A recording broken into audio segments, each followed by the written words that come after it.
নমস্কার বন্ধুরা, আমি সুপর্ণা আর আমার আরও একটি নতুন ভিডিওতে আপনাদের সবাইকে জানাই অনেক অনেক স্বাগত। আজকে আমি আপনাদের সঙ্গে শেয়ার করব বাংলাদেশের ভীষণই জনপ্রিয় একটা রান্না মোরগ পোলাওয়ের রেসিপি। খেতে অসম্ভব ভালো হয়। বাড়িতে কোনো অতিথি এলে তাদেরকে বানিয়ে খাওয়াতে পারেন অথবা কোনো ছুটির দিনে লাঞ্চের জন্য বানিয়ে ফেলতে পারেন। যদি এখনো পর্যন্ত না বানিয়ে থাকেন তাহলে অবশ্যই একবার বানিয়ে ফেলুন। আমি এটুকু বলতে পারি, যেই খাবে সে ধন্য ধন্য করবে। মোরগ পোলাও বানানোর জন্য আমাদের বেরেস্তা লাগবে, তাই সবার প্রথমে আমি বেরেস্তাটা ভেজে নিচ্ছি। এখানে আমি 4টে মিডিয়াম সাইজের পেঁয়াজ নিয়েছি আর পেঁয়াজটাকে একটু ব্রাউন করে ভেজে নেব। বেরেস্তা ভাজতে সবাই পারে, তবুও একবার দেখিয়ে দিলাম। তেলটা একটু বেশি দিয়ে পেঁয়াজগুলোকে এরকম ব্রাউন করে ভেজে তুলে নিতে হবে।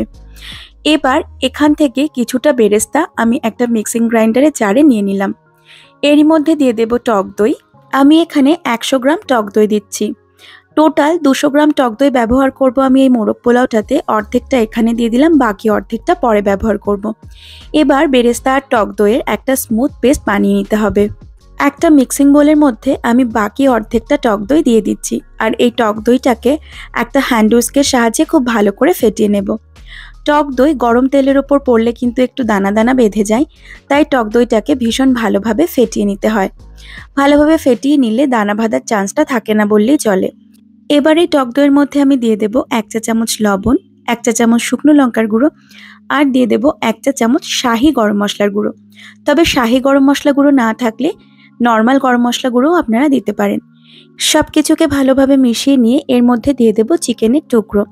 একটা চিকেনকে আমি 4 টুকরো করে নিয়েছি আর চিকেনের গায়ে একটু কাট লাগিয়ে নিয়েছি, যাতে এর মধ্যে মশলা খুব ভালোভাবে ঢুকে যায়। আমি আজকে মোরগ পোলাও রান্না করার জন্য যে চিকেনটা ব্যবহার করছি সেটার ওজন ছিল 800 গ্রাম মতো। এর থেকে ছোট চিকেন আমি আর বাজারে পাইনি। তবে মোরগ পোলাও সব থেকে ভালো হয় 700 থেকে 750 গ্রাম ওজনের চিকেনে। এই চিকেনের মধ্যেই আমি বেরেস্তা আর টক দইয়ের যে মিশ্রণটা বানিয়ে রেখেছিলাম সেটাকেও দিয়ে দিয়েছি।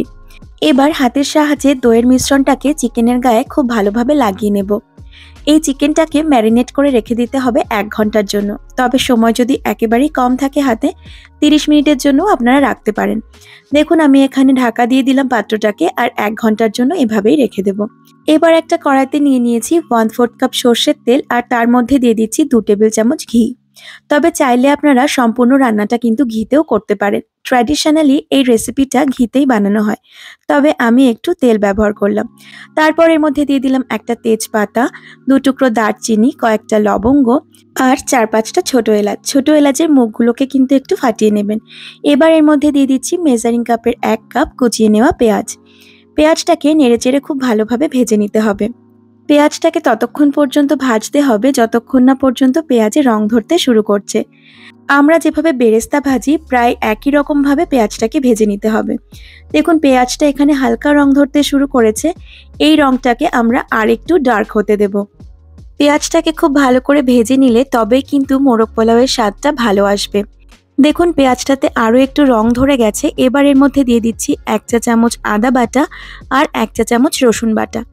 এবার এই আদা রসুন বাটাটাকে পেঁয়াজের সাথে খুব ভালোভাবে ভেজে নেব। 2 মিনিট মতন ভেজে নিলেই চলবে। 2 মিনিট ভেজে নিলেই দেখবেন আদা রসুনের কাঁচা গন্ধটা একেবারেই চলে গেছে।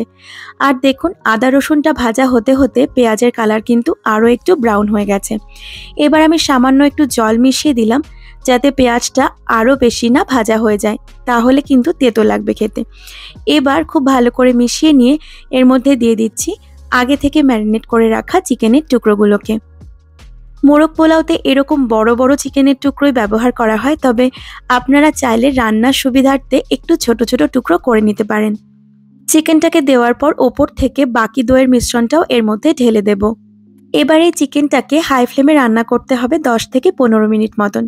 মাঝে মাঝে কিন্তু একটু নেড়েচেড়ে দিতে হবে, তা না হলে চিকেনটা তলা থেকে ধরে যেতে পারে। ঢাকা দিয়ে দিয়ে চিকেনটাকে রান্না করব, যাতে খুব ভালোভাবে চিকেনটা সেদ্ধও হয়ে যায়। আমি এখানে ঢাকা দিয়ে দিচ্ছি আর কিছুক্ষণ পরে পরেই কিন্তু চিকেনটাকে উল্টে পাল্টে দেব। এই একই রকম পদ্ধতি ফলো করে 10 থেকে 15 মিনিট হাই ফ্লেমে চিকেনটাকে রান্না করে নিতে হবে। মোরগ পোলাওতে চাল আর চিকেনের একটা লেয়ার করতে হয়, সেই লেয়ারিং করার আগেই যাতে চিকেনটা খুব ভালোভাবে সেদ্ধ হয়ে যায় সেদিকে খেয়াল রাখতে হবে।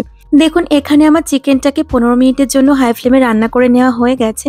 আর আবারও চিকেনের টুকরোগুলোকে আমি একটু উল্টে পাল্টে দেব। চিকেনের যে এক্সট্রা জলটা বেরিয়েছিল সেটাও কিন্তু খুব ভালোভাবে শুকিয়ে গেছে আর মশলা থেকে তেলও ছাড়তে শুরু করেছে। এবার আমি এর মধ্যে মিশিয়ে দেব স্বাদমতো লবণ। দিয়ে দিচ্ছি 1 চা চামচ মতন লবণ আর এরই সাথে দিয়ে দেব পোস্ত আর কাজু বাদাম বাটা। আমি 1 টেবিল চামচ পোস্ত আর 2 টেবিল চামচ কাজু বাদাম আগে থেকে জলে ভিজিয়ে রেখেছিলাম, তারপর সেটাকে খুব ভালোভাবে বেটে নিয়েছি। পোস্ত আর কাজু বাদামটাকেও মশলার সাথে খুব ভালোভাবে কষিয়ে নিতে হবে। গ্যাসের ফ্লেমটাকে মিডিয়ামে রেখে 2 থেকে 3 মিনিট রান্না করে নিলেই কাজু বাদাম আর পোস্তটা কিন্তু খুব ভালোভাবে কষানো হয়ে যাবে। পোস্ত আর কাজু বাদাম বাটাটা খুব ভালো করে কষিয়ে নেওয়া হয়ে গেছে। এবার আমি এর মধ্যে দিয়ে দিচ্ছি 1 কাপ দুধ। আর দুধটাকে কিন্তু আমি একটু গরম করে নিয়েছি, মানে আগে থেকে ফুটিয়ে রাখা দুধ আবার একটু গরম করে নিয়ে তারপর এই চিকেনের মধ্যে অ্যাড করলাম। দুধটাকে মিশিয়ে নেওয়ার পর আবারও ঢাকা দিয়ে চিকেনটাকে রান্না করে নেব 20 মিনিটের জন্য। তবে এবার গ্যাসের ফ্লেমটাকে লো টু মিডিয়ামে রাখবো। 10 মিনিট পর আমি ঢাকনাটাকে খুলে নিয়ে চিকেনের মধ্যে মিশিয়ে দেব 1 চা চামচ চিনি আর 2টো ফাটিয়ে নেওয়া কাঁচা লঙ্কা। এতে ফ্লেভারটা ভীষণই ভালো আসবে। আর তারপর আবারও একটু মিশিয়ে নিয়ে ঢাকা দিয়ে আরও 10 মিনিটের জন্য রান্না হতে দিতে হবে। যেহেতু আমি চিকেনের টুকরোগুলোকে একটু বড় রেখেছি, তাই চিকেনটা সেদ্ধ হতে একটু বেশি সময় লাগবে। ঢাকনা খুলে মাঝে মধ্যে অবশ্যই একবার নেড়ে দেবেন, কারণ যেহেতু পোস্ত আর কাজু বাদাম বাটা দেওয়া আছে গ্রেভিটাতে, তাই তলা থেকে কিন্তু লেগে যেতে পারে। এভাবেই ঢাকা দিয়ে 20 মিনিট এখানে রান্না করে নেওয়া হয়ে গেছে। আর চিকেন দেখে বুঝতেই পারছেন খুব ভালোভাবে কিন্তু সেদ্ধও হয়ে গেছে। এবার গ্যাসের ফ্লেমটাকে বন্ধ করে দিয়ে আমি চিকেনটাকে অন্য পাশে সরিয়ে রাখবো আর পোলাওয়ের ভাতটাকে এবার রান্না করে নেব। পোলাওটা রান্না করার জন্য আমি আলাদা একটা পাত্রের মধ্যে দিয়ে দিলাম 1/4 কাপ মতন ঘি। পোলাওটা কিন্তু আমি সম্পূর্ণ ঘিয়েই রান্না করব।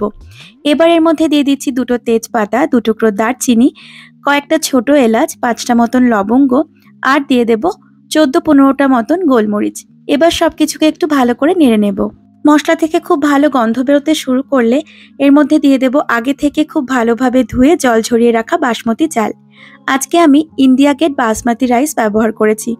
আর চাল আছে এখানে 600 গ্রাম, অর্থাৎ মেজারিং কাপের 3 কাপ। 800 গ্রাম চিকেনের জন্য আমি আজ 600 গ্রাম চাল ব্যবহার করেছি। চালটাকেও কিন্তু খুব ভালো করে নেড়েচেড়ে ভেজে নিতে হবে। আর চালটা ভাজা হয়ে গেলে বোঝা যায় একটু ট্রান্সপারেন্ট লাগে দেখতে, আর চালটাকে একটু ভারী ভারী মনে হয়। চালটা ভালোভাবে ভেজে নেওয়া হয়ে গেলে এর মধ্যে দিয়ে দিতে হবে পরিমাণ মতন জল। 3 কাপ চালের জন্য হিসেব মতো 6 কাপ লিকুইডের প্রয়োজন, তাই এখানে আমি 5 কাপ জল দিয়ে দিলাম আর 1 কাপ দিয়ে দিলাম দুধ। জলটাকেও আমি উষ্ণ গরম করে নিয়েছিলাম আর দুধটাও কিন্তু উষ্ণ গরম করা আছে। এর মধ্যে দিয়ে দিয়েছি স্বাদ মতো লবণ আর তারপর খুব ভালো করে মিশিয়ে নিয়ে হালকা একটু সবকিছুকে ফুটে উঠতে দেব। জল আর দুধ অ্যাড করার পর কিন্তু আমি গ্যাসের ফ্লেমটাকে হাই করে দিয়েছি। আর যখন চালটা ভাজছিলাম তখন গ্যাসের ফ্লেমটাকে মিডিয়ামে রেখেছিলাম। ঢাকা দিয়ে গ্যাসের ফ্লেমটাকে আবারও মিডিয়াম করে দিয়ে 8 মিনিটের জন্য পোলাওটাকে রান্না করে নিয়েছি। 8 মিনিট পর ঢাকনা খুলে পোলাওয়ের ভাতটাকে খুব হালকা হাতে একটু নেড়েচেড়ে মিশিয়ে নিতে হবে। এবার এখান থেকে অর্ধেকটা পরিমাণে ভাত আমি তুলে আলাদা সরিয়ে রেখে দেব। বাসমতি চাল সেদ্ধ হতে একদমই কম সময় লাগে, আর যেহেতু চালটা আমি আগে থেকে ভালোভাবে ধুয়ে জল ঝরাতে রেখে দিয়েছিলাম, চালটা কিন্তু বেশ নরম হয়েছিল। তবে আপনারা যে চাল ব্যবহার করছেন সেই চালটা সেদ্ধ হতে ঠিক কতটা সময় লাগে সেটা বুঝে নিয়ে টাইমটাকে অ্যাডজাস্ট করে নিতে হবে। এবার বাকি অর্ধেকটা ভাতের মধ্যে আমি চিকেনের গ্রেভিটাকে দিয়ে দিলাম। চিকেনের সমস্ত গ্রেভিটাই কিন্তু এখানে দিয়ে দিতে হবে। চিকেনের টুকরোগুলোকে আমি আলাদা করে তুলে রেখেছি, সেটা একটু পরে দেব। আর দিয়ে দিলাম 1 টেবিল চামচ মতন কেওড়া জল। এবার খুব হালকা হাতে সবকিছুকে মিশিয়ে নিয়ে ওপর থেকে চিকেনের টুকরোগুলোকে একটা একটা করে সাজিয়ে দিতে হবে। এই মোরগ পোলাও দেখতে যতটা সুন্দর হয়, খেতেও কিন্তু ততটাই ভালো হয়। অবশ্যই আপনারা একবার এইভাবে মোরগ পোলাও বানিয়ে দেখতে পারেন। চিকেনের টুকরোগুলোকে ভালোভাবে সাজিয়ে দেওয়া হয়ে গেলে আমি এর মধ্যে দিয়ে দেব কয়েকটা আলু বোখরা। পোলাও বা বিরিয়ানিতে আলু বোখরা খেতে ভালো তো লাগেই, তার সাথে সাথে আলু বোখরা কিন্তু হজমেও সাহায্য করে। মোরগ পোলাওতে সেদ্ধ ডিম ব্যবহার করা হয়, তাই আমি এখানে 3টে সেদ্ধ ডিম দিয়ে দিলাম। ওপর থেকে ছড়িয়ে দিচ্ছি ভাজা পেঁয়াজ অর্থাৎ বেরেস্তা। আর তারপর পোলাওয়ের বাকি ভাতটাকেও এখানে দিয়ে দেব। এর আগেও আমি বেশ কয়েকটা পোলাওয়ের রেসিপি শেয়ার করেছি আপনাদের সঙ্গে। আপনারা যদি পোলাও খেতে ভালোবাসেন তাহলে অবশ্যই রেসিপিগুলো দেখে নিতে পারেন। আর আমার আজকের ভিডিও আপনাদের কেমন লেগেছে সেটা কিন্তু জানাতে ভুলবেন না। ভালো লাগলে অবশ্যই একটা লাইক করে দেবেন। আপনি যদি আমার চ্যানেলের নতুন বন্ধু হয়ে থাকেন তাহলে প্লিজ চ্যানেলটিকে সাবস্ক্রাইব করে পাশে থাকবেন। আশা রাখছি আগামী দিনে আরও অনেক ভালো ভালো রেসিপি আমি আপনাদেরকে উপহার দিতে পারবো। পোলাওয়ের ভাতটাকে সুন্দরভাবে সাজিয়ে দিয়ে আমি এর ওপর থেকে দিয়ে দিলাম কয়েকটা চেরা কাঁচা লঙ্কা। কাঁচা লঙ্কার ফ্লেভারটা কিন্তু পোলাওয়ে ভীষণ ভালো আসে। ছড়িয়ে দিচ্ছি কয়েকটা কিশমিশ। এই কিশমিশগুলো যখন মুখে পড়ে তখন অপূর্ব লাগে পোলাওটা খেতে, তাই অবশ্যই করে কিশমিশটা কিন্তু পোলাওয়ে অ্যাড করবেন। এবার ওপর থেকে বাকি বেরেস্তাটুকু দিয়ে দিচ্ছি। চাইলে আপনারা একটু ঘিও ওপর থেকে ছড়িয়ে দিতে পারেন। এবার ঢাকনাটা আটকে দেব আর একটা লবঙ্গ দিয়ে মুখটাকে সিল করে দেব, যাতে এর মধ্যেকার বাষ্পটা বেরিয়ে না যায়। একটা তাওয়া গরম করে নিয়ে তার ওপর এবার পোলাওটাকে বসিয়ে দিয়ে 10 মিনিটের জন্য দম হতে দিতে হবে। পোলাওটাকে আমার 10 মিনিট দম দিয়ে নেওয়া হয়ে গেছে। ঢাকনাটাকে খুলে নিয়েছি আর দেখুন কতটা ঝরঝরে মোরগ পোলাও এখানে তৈরি হয়েছে। এরকম ঝরঝরে সুস্বাদু মোরগ পোলাও আপনারা যে কোনো অনুষ্ঠানে বাড়িতেই বানিয়ে ফেলতে পারেন আর সবাইকে চমকে দিতে পারেন। আশা করছি আমার আজকের এই লোভনীয় মোরগ পোলাওয়ের রেসিপি আপনাদের ভালো লেগেছে। আর এরকমই আরও অনেক সুন্দর সুন্দর রেসিপি দেখার জন্য আমার সঙ্গে থাকুন। ভালো থাকবেন সকলে। আবার হাজির হয়ে যাব খুব তাড়াতাড়ি নতুন একটি রেসিপি নিয়ে। টাটা।